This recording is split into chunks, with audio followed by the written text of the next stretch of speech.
Hello, मैं doctor Ankit Kumar Jain, dermatologist and hair transplant surgeon.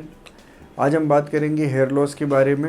Hair loss आज के समय में बहुत कॉमन प्रॉब्लम हो गई है और बहुत सीवियर प्रॉब्लम भी हो चुकी है। मेल्स हों या फीमेल्स हों, सबको हेयर लॉस का प्रॉब्लम हो सकता है और आजकल बहुत यंग एज से भी हेयर लॉस की प्रॉब्लम देखी जाने लगी है। इसके बहुत सारे कारण होते हैं। आज हमें ये सीखना है कि हम हेयर लॉस को कैसे रोक सकते हैं, पर उसके लिए पहले हमें हेयर लॉस के क्या कारण हो सकते हैं वो जानना ज़रूरी है। सबसे पहला कारण हेयर लॉस का हो सकता है न्यूट्रिशनल डेफिशिएंसी। आपकी डाइट सही ना हो। अगर आप पर्याप्त मात्रा में प्रोटीन, मिनरल्स, विटामिन्स, एक बैलेंस डाइट नहीं ले रहे हैं तो आपको हेयर लॉस का सामना करना पड़ सकता है। अगर आप सही डाइट ले रहे हैं लेकिन आपको वो सही तरीके से लग नहीं रही है तो उस केस में भी कई बार होता है कि हेयर लॉस आपको हो सकता है। तो इस केस में हम हेयर को सप्लीमेंट कर सकते हैं। हम डिफरेंट विटामिन्स, मिनरल्स, प्रोटीन्स, इस तरह की चीज़ें, एक बैलेंस डाइट, एंटीऑक्सीडेंट्स बालों के लिए हम एक डाइटरी सप्लीमेंट के तौर पे ले सकते हैं। दूसरा कॉज हो सकता है जेनेटिक, अनुवांशिक, या जिसको हम हार्मोनल भी बोल सकते हैं, जिसमें पैटर्न बाल्डनेस आता है। मेल्स या फीमेल्स को एक पर्टिकुलर पैटर्न में बाल्डनेस होने लगता है जो कि जीन्स के थ्रू आता है। तो कई बार आपने देखा होगा कि फादर को कोई एक पैटर्न में बाल्डनेस है तो उनके बच्चों को भी उसी पैटर्न में बाल्डनेस डेवलप होने लगता है। इस केस में जनरली दवाइयाँ काम नहीं करती हैं और सर्जिकल ट्रीटमेंट इसका मेन ट्रीटमेंट होता है, जिससे वहाँ पे बालों की रीग्रोथ आती है। पर पैटर्न बाल्डनेस को भी, क्योंकि यह हार्मोन्स के द्वारा इन्फ्लुएंस होता है, ये टेस्टोस्टेरोन के डीएचटी में कन्वर्जन के कारण होता है, तो इसको रोका जा सकता है कुछ दवाइयों के थ्रू जो डीएचटी ब्लॉकर कहलाती है। इसके बाद अगला जो होता है उसमें आता है आपके कुछ बीमारियां, जैसे कि पीसीओडी, थायराइड, डायबिटीज़। इनमें भी कई बार हार्मोनल फ्लक्चुएशन से हमारी बॉडी में हेयर लॉस हो सकता है। तो इन केसेस में हमें इन बीमारियों को कंट्रोल करना है, हमें अपनी थायराइड की स्टेटस को कंट्रोल करना है, हमें पीसीओडी को बेटर करने के लिए जो भी चेंजेस हैं, जो मेडिसिन हैं वो करनी है, या शुगर कंट्रोल करके रखना है। तो इससे हम हेयर लॉस को रोक सकते हैं।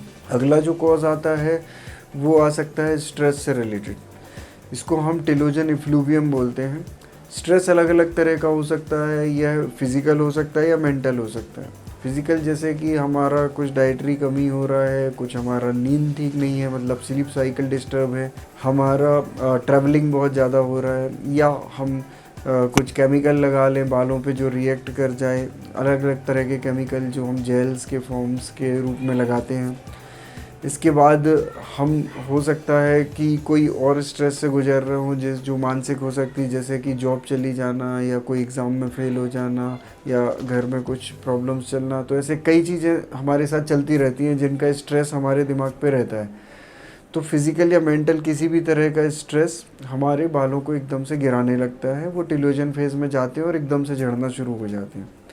साथ ही साथ कोई एक्सीडेंट हो गया हो, या कोई ट्रॉमा हो, या कोई सर्जरी हुई हो, तो इनके बाद भी बॉडी स्ट्रेस में रहती है और वो बालों को गिराना शुरू कर सकती है। तो ये सारे कारण अगर हमें हैं तो हमें इस स्ट्रेस को हटाना है। हमें फाइंड आउट करना है कि मेन स्ट्रेस क्या है, फिज़िकल है, मेंटल है, किस पर्टिकुलर तरह से स्ट्रेस आ रहा है, उसको हमें रिमूव करना है। हमें अपनी लाइफस्टाइल चेंज करना है। हमें अपनी लाइफस्टाइल में रेगुलर एक्सरसाइज, योगा, मेडिटेशन, इस तरह की चीज़ों को इंक्लूड करना है। ये सारे फैक्टर्स होते हैं अलग अलग जो कि आपके हेयर लॉस को कॉज कर सकते हैं, जिनको आप इस तरह से टैकल कर सकते हो। इसके बाद फिर कुछ सप्लीमेंट्स आते हैं जो दवाई के फॉर्म में अवेलेबल होते हैं, जैसे बायोटीन है, ओमेगा 3 फैटी एसिड है, जिनसंग है, ऐसे अलग अलग तरह के मल्टीविटामिन्स, मल्टी मिनरल्स ये आते हैं जो उनको हम सप्लीमेंट के तौर पे ले सकते हैं। बट दवाइयाँ कोशिश करें आप डॉक्टर की सलाह से लें, डर्मेटोलॉजिस्ट से मिलें जो कि हेयर के स्पेशलिस्ट होते हैं। वो आपको जो भी दवाइयाँ रिकमेंड कर रहे हैं आप उनको प्रेफर करें। इसके साथ ही हम पीआरपी ट्रीटमेंट ले सकते हैं, जिनमें बहुत सारे ग्रोथ फैक्टर होते हैं जो कि आपकी बॉडी में जाके हेयर को नरिश करते हैं। इसी तरह का एक ट्रीटमेंट ग्रोथ फैक्टर कॉन्सेंट्रेट का होता है, जिसमें भी ग्रोथ फैक्टर्स होते हैं, और यह पीआरपी की तरह ही सिर में इंजेक्ट करके बालों की ग्रोथ को बढ़ाता है। हम डर्मा रोलर भी कर सकते हैं, या माइक्रो नीडलिंग ट्रीटमेंट, ये भी वहाँ पे ब्लड फ्लो को बढ़ा के और वहाँ ग्रोथ फैक्टर्स को रिलीज़ करता है। तो इससे भी काफ़ी हद तक हेयर लॉस को रोका जा सकता है। कुछ लगाने के मेडिसिन्स होते हैं, जैसे मिनॉक्सिडिल है, या कुछ सीरम्स होते हैं, प्रोकापिल, रेडेंसिल या कैपेक्सिल, इस तरह के कुछ सीरम्स भी अवेलेबल होते हैं जो कि हमारे बालों में हेयर ग्रोथ को बढ़ाते हैं।